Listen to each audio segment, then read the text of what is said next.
आइए रुक करते आज के मुख्य समाचारों की ओर। रेड बस के सीईओ प्रकाश संगम ने बताया कि उद्योग जगत के लीडर होने के नाते रेड बस मध्य प्रदेश में इंटरसिटी बस परिवहन सेक्टर को नया आयाम दे रही है और सभी बस यात्रियों को उत्कृष्ट सेवा उपलब्ध कराने के लिए कटिबद्ध है। उन्होंने कहा कि आज के डिजिटल युग में यात्रियों की बदलती जरूरत को पूरा करने के लिए रेड बस निरंतर नए आयाम स्थापित कर रही है। दरअसल रेड बस ने एक अनूठी पहल साथी की शुरुआत की है, जिसके तहत ऐसे बस ऑपरेटर्स को सहयोग प्रदान किया जा रहा है जो ऑनलाइन बस सिस्टम के लिए नए हैं। रेड बस ऑपरेटरों को उनकी ऑनलाइन मौजूदगी और ऑनलाइन बुकिंग के जरिए इससे कमाई में मदद मिलेगी। साल में इसे डबल करने का लक्ष्य रेड बस ने रखा है। Red bus 3 lakh root all India में चल रहा है और मध्य प्रदेश में भी रेड बस का महाप्रदेश होने जा रहा है। हाँ बिल्कुल, हमारी तो कोशिश यही रही है कि हम यहाँ का ब्रांड बन जाएं, हम यहीं के हो जाएं, पूरे के पूरे यहीं के हो जाएं।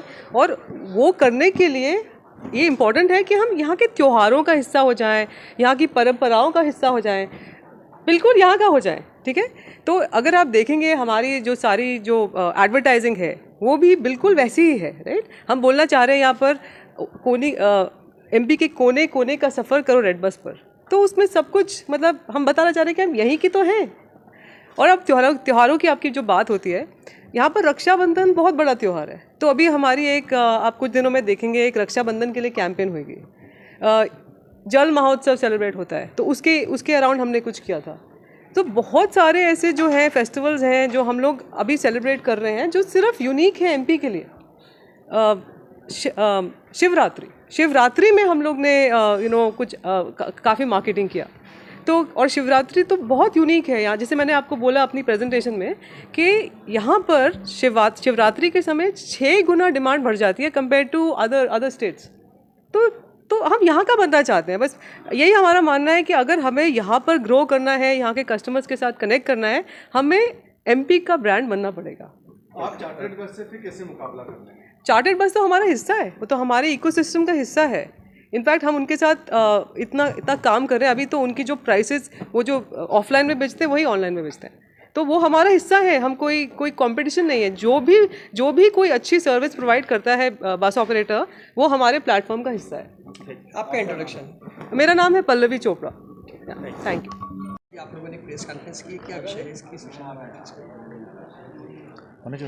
सो बेसिकली जैसा हमने दिखाया कि पिछले 2.5 से 3 सालों में किस तरह से ऑपरेटर्स हमारे प्लेटफॉर्म पे आए हैं, कैसे हमारी सर्विसेज 3000 से 5000 क्रॉस कर गई है, ऑपरेटर कैसे 200 से 400 ऑपरेटर हो गए, और कैसे हमारा नेटवर्क हर ज़िले में है। एमपी के सर्विसेज हैं जहाँ से 500 से ज़्यादा शहरों से बसें चलती है।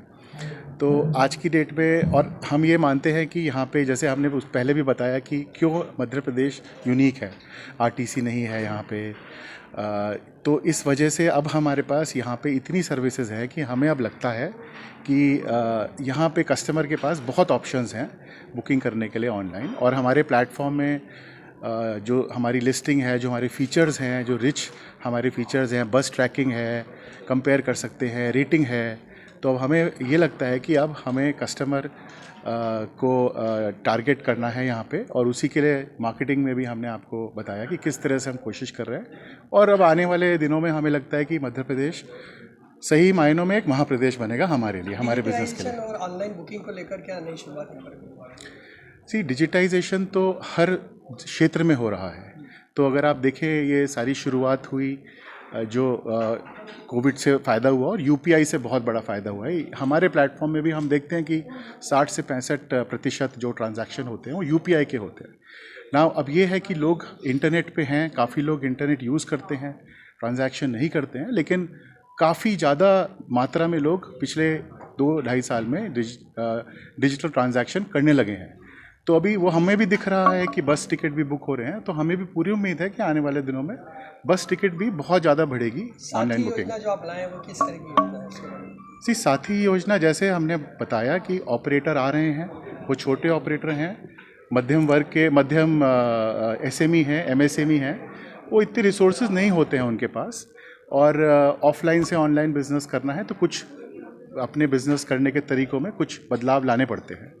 तो वही हम सिखाना चाहते हैं। हम नहीं चाहते कि वो आएँ और फिर उन्हें समय लगे और उनके लॉसेस हों। तो जितनी जल्दी से जल्दी वो लोग समझ जाएं इन्वेंट्री कैसे लानी है, कस्टमर को रिस्पांस कैसे देना है, प्राइसिंग कैसे करनी है, कौन से रूट लगाने हैं, डिपार्चर टाइम क्या होना चाहिए, जितना जल्दी वो सीखे उतना उन्हें भी फ़ायदा होगा और हमें भी फ़ायदा होगा। क्योंकि हम नहीं चाहते कि जो एक मालिक है वो बस ख़रीदता है, वो इन्वेस्टमेंट करता है और उसको लॉसेज हों, क्योंकि वो हमारे प्लेटफॉर्म के लिए भी सही नहीं है और उनके लिए भी सही नहीं। आपका परिचय? मेरा नाम मनोज अग्रवाल है, मैं रेड बस का CBO। सिर्फ इंटर स्टेट जो बस बुकिंग्स के लिए रेड बस यूज़ करना होता है। उनको लगता होगा कि इंदौर से समझो पुणे जाना हो या अहमदाबाद जाना हो तो फिर रेड बस में टिकट मिल जाएगी। लेकिन आज हम ये बताना चाह रहे हैं कि हमारी जो नेटवर्क है MP के अंदर काफ़ी फैल चुकी है। जैसे मनोज जी ने बताया कि जो भी 53 डिस्ट्रिक्ट्स है MP में, हमारी जो नेटवर्क है ऑल 53 डिस्ट्रिक्ट्स में कनेक्टेड है। जितनी टॉप टूरिस्ट डेस्टिनेशंस हैं, जितनी बिग पिलग्रिमेज की डेस्टिनेशंस हैं MP में, वो पूरी तरह बस कनेक्टिविटी हर जगह में है।